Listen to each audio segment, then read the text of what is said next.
네, 37차 원내정책회의 시작하겠습니다.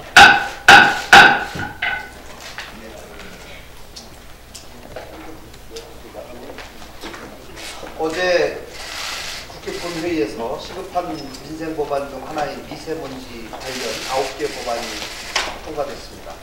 학교보건법, 액화 석유 가스의 안전관리 및 사업법, 재난 및 안전관리 기본법, 실내 공기질 관리법, 대부분 바른미래당이 주도하고 발의했던 법안들입니다. 언제나 민생과 국익을 앞장세우는 바른미래당이 있었기 때문에 미세먼지에 관한 신속한 처리가 될 수 있었다고 생각합니다. 그런데 1월, 2월에 양당이 정쟁으로 국회 보이콧을 주고받더니 국회가 열리자마자 서로가 상대 지도부를 윤리위원회에 제소하면서 여전히 정쟁에만 몰두하고 있습니다. 양당은 싸우기 위해서 국회를 열어놓은 것이 아닌지 생각될 정도입니다. 양당의 자제를 촉구합니다. 제발 냉정함과 이성을 찾아주십시오. 미세먼지 관련 법안 외에도 민생을 위해 해야 할 일들이 산더미처럼 쌓여 있습니다. 탄력근로제, 선택근로제, 취재임금 개편안, 바른미래당 균형 잡힌 자세로 협치가 정착되도록 국회에서의 역할에 최선을 다하겠습니다. 양당도 지나친 정쟁을 멈추고 민생을 위한 국회 운영에 협조해주기를 바랍니다. 지난해 초중고생들의 1인당 사교육비가 역대 최고를 기록했습니다. 이는 우리 공교육이 무너졌고 그 기능을 상실했음을 확인해주는 것입니다. 또한 문재인 정부 취임 후 22개월 동안 보여준 교육정책의 실패와 난맥이 그대로 드러난 것입니다. 지난 12일 정부는 국가교육위원회를 구성하여 추진할 것을 확정했습니다. 문재인 정부 교육부의 계속된 실패와 책임 돌리기로 인해서 한계에 직면한 교육지책이라고 생각됩니다. 하지만 교육위원회가 제2의 교육부가 되지 않을까 걱정이 큽니다.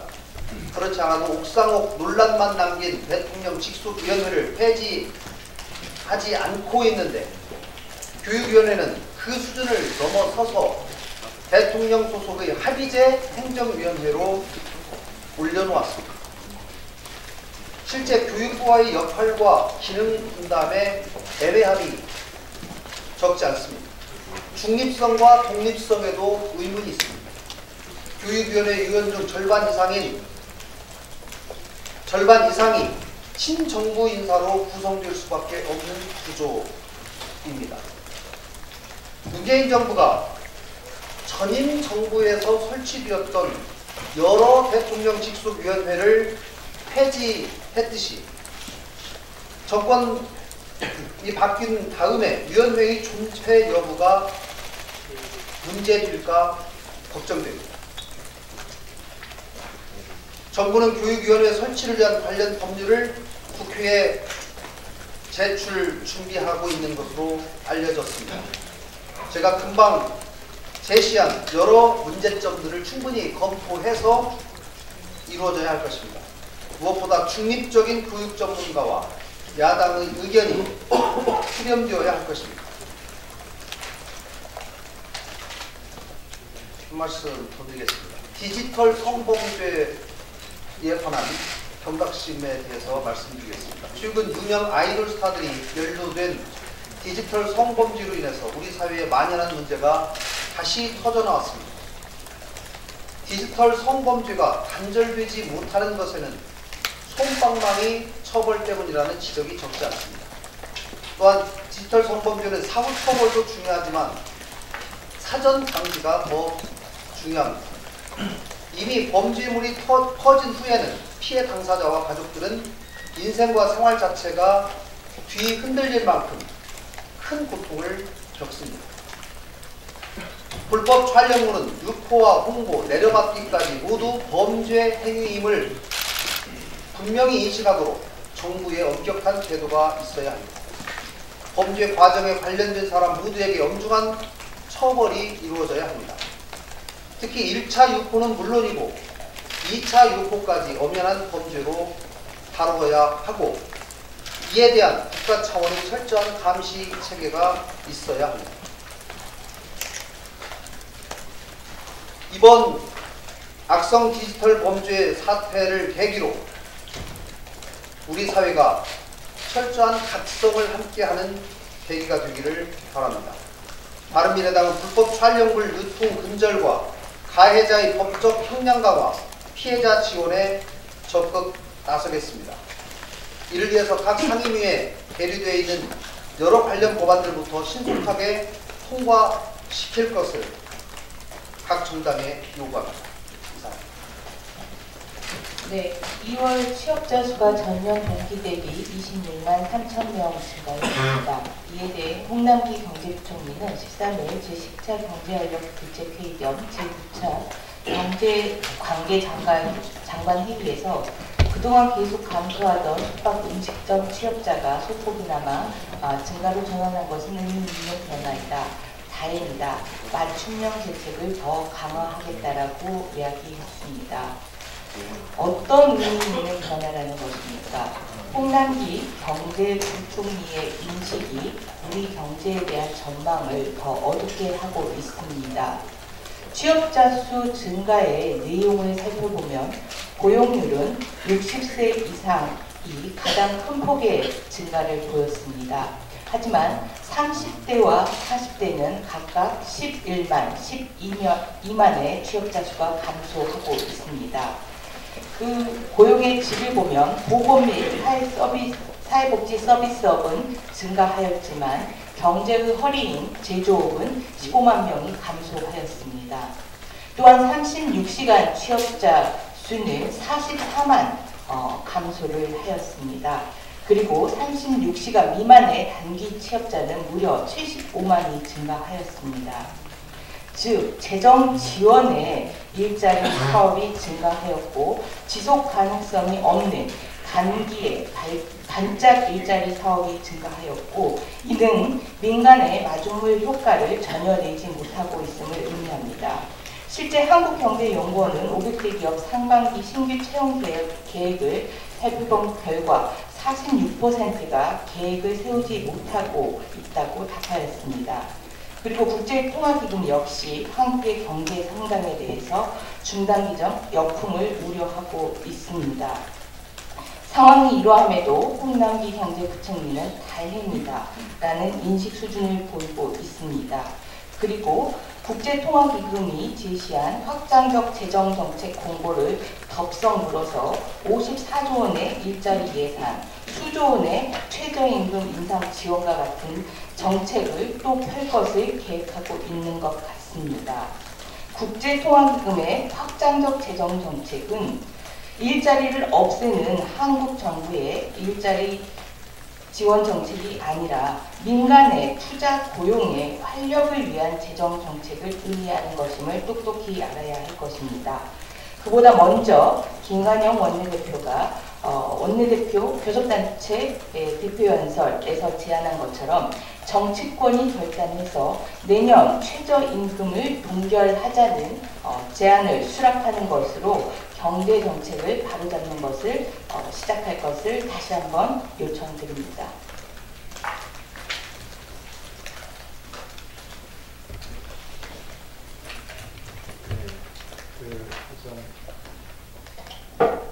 민감용 경찰청장 말씀드리겠습니다. 민감용 경찰청장은 띨띠 빠빠도 무엇입니까? 어제 승리 정준영 단톡방에서 고위경찰 유착 정황이 드러나자 민 청장은 간담회를 열었습니다. 그 자리에서 이렇게 말했습니다. 경찰의 고위층까지 연루된 것 아니냐는 의혹이 제기되고 있기 때문에 그에 대한 추호의 의심도 없도록 철저히 수사하겠다고 말했습니다. 경찰의 고위층이 연루되었기 때문에 경찰이 수사하겠다는 이야기를 한 겁니다. 경찰의 고위층이 연루됐는데 고위층 중에서도 최고위층이 경찰이 최고위층이 수사하겠다고 말하면 국민들은 어떻게 이해할까요? 도둑 잡는데 도둑이 나서겠다 이렇게 이해하지 않겠습니까? 지금은 민감용 청장이 나설 때가 아닙니다. 뛸 때가 아닙니다. 빠질 때입니다. 민감용 청장은 어제 경찰의 고위층이 연루된 의혹이 있기 때문에 경찰은 이 수사에 빠지고 검찰에 이 사건을 자진 이첩하겠다고 말했어야 했습니다. 국민들이 어떻게 생각하겠습니까? 내 사건을 내가 처리하겠다. 민감용 청장은 지금 당장이라도 이 사건에서 경찰은 빠지겠다, 끼지 않겠다, 검찰로 넘기겠다고 어제 발언을 번복해야 합니다. 진섬이 장관 자꾸 이야기하게 돼서 불편한데요. 일 좀 잘하세요, 팀장관.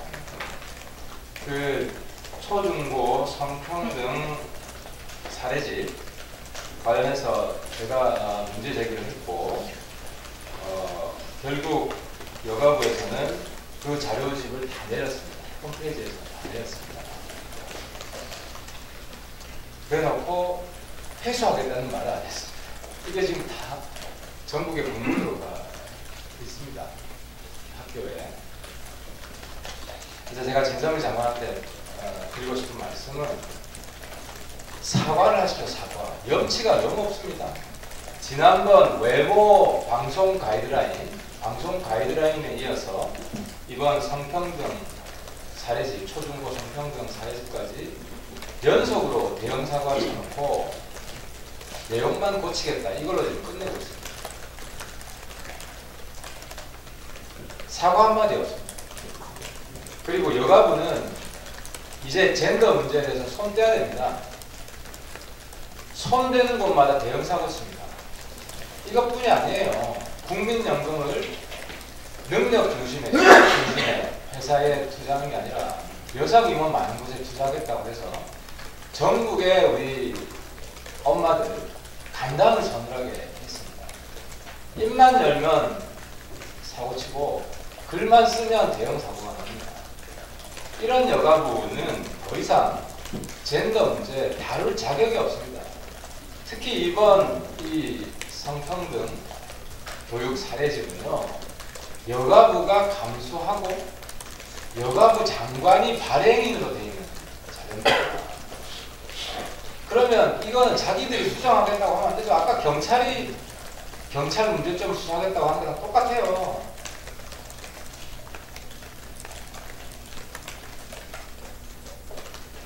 아무튼 여가부 장관, 진섬희 장관은 이번 건으로 국민 앞에, 특히 학부모들 앞에 진심으로 사죄하고 젠더 문제는 더 이상 여가부에서 다루지 않겠다고 생각하십시오. 제 말을 안 들으면 여가부에서 젠더 문제 다루지 못하도록 특단의 조치를 강구하겠습니다.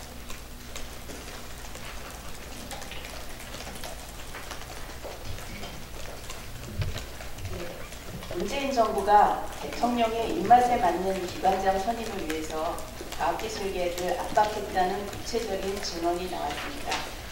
어제 한 전임 기관장이 언론 인터뷰를 통해서 문재인 정부 첫 해인 2017년 말 정부가 출연 연구기관장의 사퇴를 종용했고 사퇴를 거부하는 기관에 대해서는 기관 감사를 진행했다고 밝혔습니다.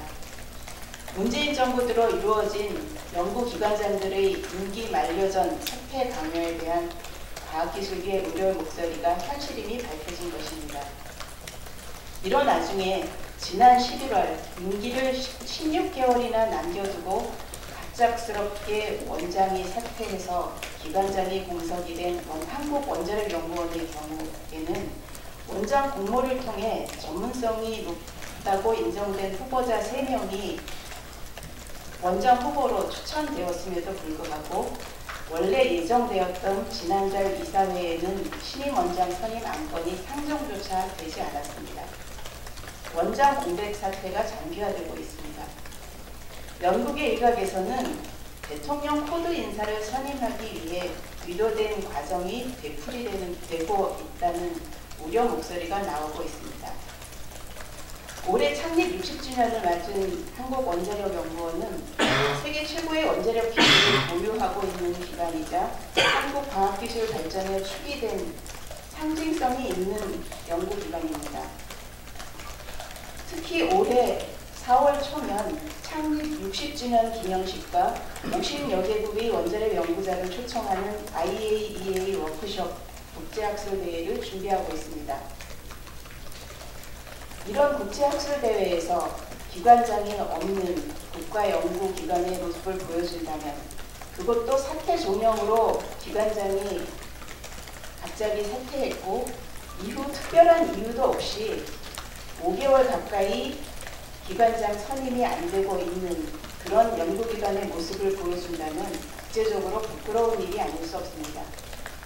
적폐청산을 부르짖는 문재인 정부가 호두 인사로 적폐를 만드는 일은 이제 멈춰야 합니다. 과학기술계는 진영 논리나 정치 이념과는 거리가 있는 집단입니다. 정부 당국은 논란을 해소하기 위해서라도 업무 공백이 이어지고 있는 연구기관의 기관장 선임을 하루바삐 나서야 할 것입니다.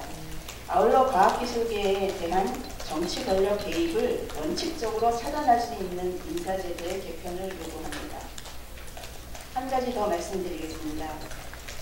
아까 원내대표님께서 말씀하셨던 디지털 성폭력에 대한 우려가 높습니다. 경찰청 범죄 통계에 따르면 불법 촬영 범죄 발생 건수가 2011년 1353건에서 2017년 6470건으로 6년 사이에 5배 가까이 증가해서 심각한 사회 문제로 대두되었습니다. 불법 촬영 범죄의 특성상 한 번 유포가 되고 나면 걷잡을 수 없어서 피해자를 죽음으로까지 내몰고 있는 만큼 국회와 정부는 보다 강력한 대응 방안을 강구해야 합니다. 지금 이 순간에도 성관계 동영상의 피해자가 누군지 관심이 몰리며 2차 가해가 이어지고 있는 상황입니다. 이에 본 의원은 디지털 성폭력 범죄 영상물과 사진 등 압수물을 폐기하도록 하는 형사소송법 개정안과 불법 촬영물에 대한 범위를 확대하고 상습범을 가중처벌하도록 하는 성폭력 처벌법을 대표 발의한 바 있습니다. 온라인 공간에서의 성폭력 또한 강력 처벌해야 할 범죄임을 인식하고 더 이상 법정 위비로 인한 피해자가 생기지 않도록 조속한 관련 법안 논의 및 처리를 촉구합니다. 또한 이번 사건은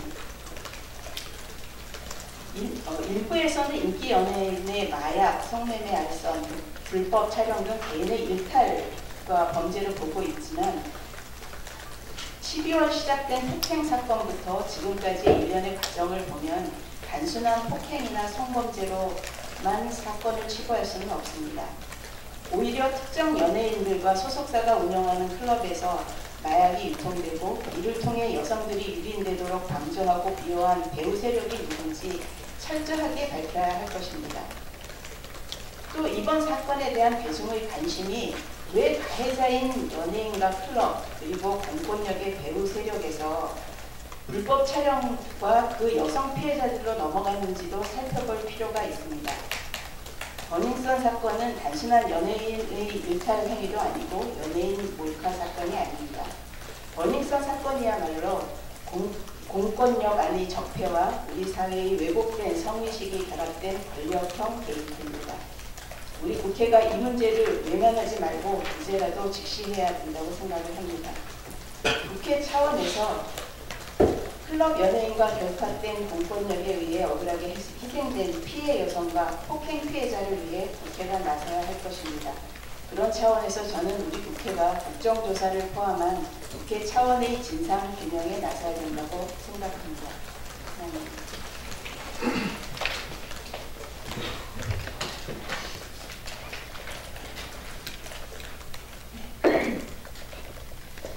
최근에 한반도를 뒤덮은 미세먼지가 태양광의 발전 효율을 크게 떨어뜨린 것으로 나타났습니다. 저희 의원실에서 한전 발전 자회사 5곳으로부터 제출받은 자료에 따르면 미세먼지 비상저감 조치가 발령된 지난 3월 1일부터 6일까지 이들 발전회사가 운영하는 태양광 발전소 12곳의 발전량은 비상저감 조치가 발령되기 직전 6일 동안 발전한 양보다 대략 10%에서 20% 정도 줄어든 것으로 분석이 됐습니다. 발전량이 가장 많이 감소한 곳은 28%까지도 떨어졌고 미세먼지가 심한 지역일수록 발전량 감소가 컸습니다.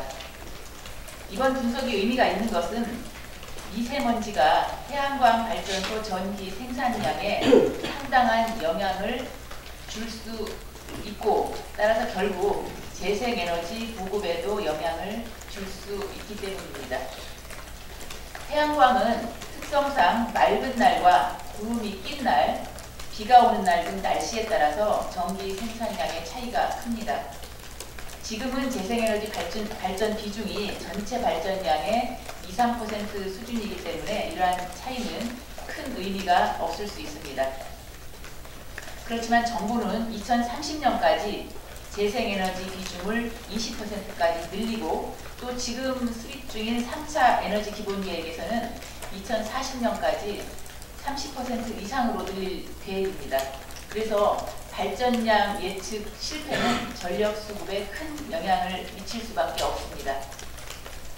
따라서 전력 당국은 앞으로 태양광 발전량을 예측할 때 일조량뿐만 아니라 미세먼지 농도도 반드시 고려해야 할 것입니다. 또 미세먼지를 소홀하게 취급을 하면 자칫 재생에너지 정책에도 영향을 줄 수 있음을 정부는 명심해야 합니다. 감사합니다. 예, 정책부대표 최일입니다. 이번 주 연예인 정준영과 승리가 연루된 몰카 사건이 공개돼 국민들에게 큰 충격을 안기고 있습니다. 이번 사건은 비단 유명 연예인의 도덕성 문제에 국한된 것이 아니라 성범죄 수사에 대한 국내 수사기관의 총체적인 부실을 보여주는 사건입니다. 2016년 경찰이 불법 촬영 혐의로 정준영 씨를 수사했을 때 당시 경찰은 정 씨의 휴대전화가 결정적 증거물임에도 불구하고 이를 압수수색하지 않았습니다. 포렌식 과정에서는 복원 불가로 해달라는 경찰의 증거인멸 시도가 있었고 휴대전화가 망가져 복구할 수 없다는 정 씨 입장을 그대로 받아들인 것입니다. 또 2018년 작년 11월에도 정 씨가 성관계 영상을 몰래 찍었다는 제보가 접수돼 경찰이 수사에 나섰지만 이번에는 검찰이 유포 정황이 없다며 압수수색을 2번이나 기각하면서 결국 사건이 무마되었습니다. 결국 2016년은 경찰이 또 2018년 작년은 검찰이 제대로 수사해 정 씨의 불법 촬영물 유포를 확인했다면 지금 밝혀지고 있는 여러 피해 사례들을 예방할 수 있었을 것입니다. 한편 검찰은 지난해 10월 불법 촬영 범죄 사건 처리 기준을 마련해 피해자 식별이 가능한 경우 원칙적으로 피의자를 구속 수사한다는 방침을 세웠습니다. 따라서 정 씨와 관련 사건 관계자들이 추가적인 증거인멸을 할 수 없도록 원칙에 맞게 즉시 구속하고 엄정하게 수사하길 바랍니다. 또한 현재 근거가 없는 찌라시와 추측성 언론 보도로 여성들에 대한 2차 가해가 심각한 상황입니다. 경찰은 2차 가해 행위를 하는 자들을 신속하게 수사하여 피해 확산을 막아야 할 것입니다. 마지막으로 이 사건을 계기로 불법 촬영물뿐만 아니라 마약, 강간 등 클럽 범죄의 금권 유착 카르텔 문제를 발본색원해야 할 것입니다. 현재 승리의 범죄 묵인에 경찰청장 등 고위직이 연루되었다는 의혹이 제기되어 있으므로 경찰과 정재계 인사 등에 대해서도 성역 없는 수사가 필요합니다. 이번 사건이 우리 사회에 만연된 여성에 대한 왜곡된 시선을 완전히 뿌리뽑고 여성이 안전한 사회로 가는 계기가 되기를 희망합니다. 이상입니다. 이동석 당무부 대표입니다. 바른미래당의 교섭단체 연설 우리가 나가 있습니다. 어제 우리 김관영 대표께서 교섭단체 대표 연설을 잘 마치셨습니다. 바른미래당의 더러운 길 그리고 앞으로 나아갈 길을 국민께 정치권에 잘 말씀해 주셨다고 생각합니다. 김관영 원내대표 연설처럼 집권 3년차에 접어든 문재인 정부는 무리만 요란했지 내놓을 것은 또래다 실적이 하나도 없습니다. 비핵화를 앞세운 이완성의 남북미 대화로 국민들의 기대치만 잔뜩 높여놓고 정작 성과는 전혀 없어 국민들이 허탈해하고 있습니다. 국민들께 사과해야 됩니다. 뼈저리게 반성해야 됩니다. 또한 지난 3년 동안 서민들의 삶은 팍팍해지기도 했습니다. 사회 각 분야에서 갈등은 날이 갈수록 심해지고 있습니다. 그러면서도 전문성 없는 캠코드 낙하산 인사들은 사회 곳곳에 배치되어 기생하고 있습니다. 이것이 바로 문재인 대통령이 약속한 한 번도 경험해보지 못한 나라 건설 약속인지 묻고 싶습니다.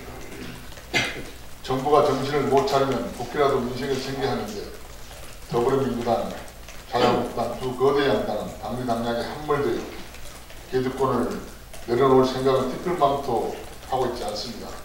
우리 정치를 후퇴시키는 기득권 양당의 적대적 공생관계에 의해서 우리의 민주정치가 실종되고 있고 민생은 죽어가고 있습니다. 이런데도 집권여당은 촛불에만 기대 패권 유지를 위해 순혈주의 정치만 고집하고 있습니다. 잘못하면 국민의 햇불이 나올 수도 없다는 것을 그들만 모르는 것 같습니다. 그런가 하면 자유한국당은 두 전직 대통령이 구속되고 탄핵됐는데도 태극기 부대의 응원을 받아 극우 껍종 보수 기득권 집계에 혈안이 되어 있습니다. 이러한 거대 양당의 기득권 패권 정치 때문에 타협과 상생의 정치가 실종되고 있다는 것을 국민들이 아셔야 합니다. 이런 혼돈의 도가니 속에서 오늘의 제3당인 바른미래당이 현실 정치 나침반 역할을 하고 있습니다. 고인 정치의 중재 역할을 하고 있습니다. 손학규 대표께서 제안하신 미세먼지 해결을 위한 본 국가적 기후 구성을 문재인 대통령이 직접 수용토록 지시해 정부가 구성에 착수한 것이 바로 그 예입니다. 바른미래당은 여기에 그치지 않고 앞으로도 당리당략이 연연하지 않고 오직 국민만 바라보고 민생 정치가 아닌 말만 정치가 아닌 진짜 민생 정치를 국민께 보여드리겠습니다. 그리고 거대 양당, 통친, 더불어한국당에도 다시 한번 호소드립니다. 여러분, 국민들 보기 부끄럽지 않습니까? 제발 그만 싸우고 일 좀 합시다. 감사합니다.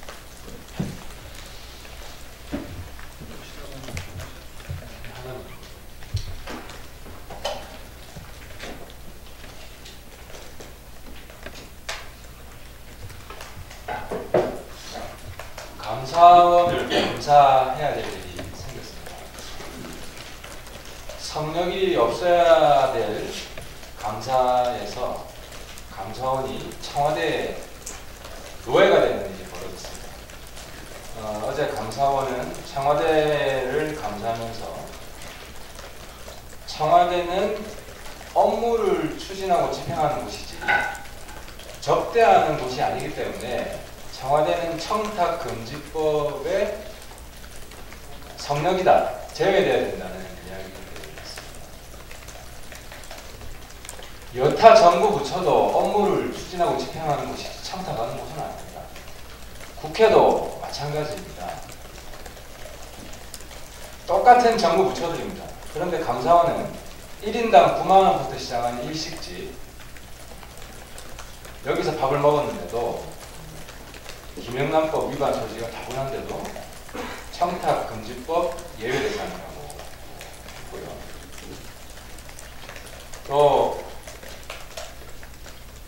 쓰지 말아야 될 사우나의 대통령 경호처가 업무 추진비를 집행한 사실을 확인하고서도 평창 올림픽 준비팀을 격려하기 위한 목적이다. 목적이 선하기 때문에 방법은 잘못됐지만 괜찮다. 이런 정말 회개망측한 감사를 했습니다. 감사원은 박근혜 정부 때 KBS 강규영 외부 이사에 대해서 감사를 벌였는데요. 그때는 2년간 업무 추진비 327만 원 썼다고 사퇴시켰습니다. 또 그 강규영 이사가 2,500원짜리 김밥 구입, 이거는 업무 추진비 쓰면 안 되는데 2,500원 썼다고 그것도 사퇴 이후에 포함시켜서 사퇴시켰습니다. 그때만 해도 감사원에 정말 성역이 없구나 1,000원짜리, 2,000원짜리도 잘못 쓰면 안 되는구나. 그랬던 감사원입니다. 그랬던 감사원이 지금 청와대에 푸들이 되어서 청와대는 청탁금지법 적용 대상이 아니다. 법의 성역이다. 고 이야기하고 있는 것입니다. 감사원은 정말 부끄러워야 됩니다. 감사원을 감사하지 않으면 안 될 일이 생겼습니다.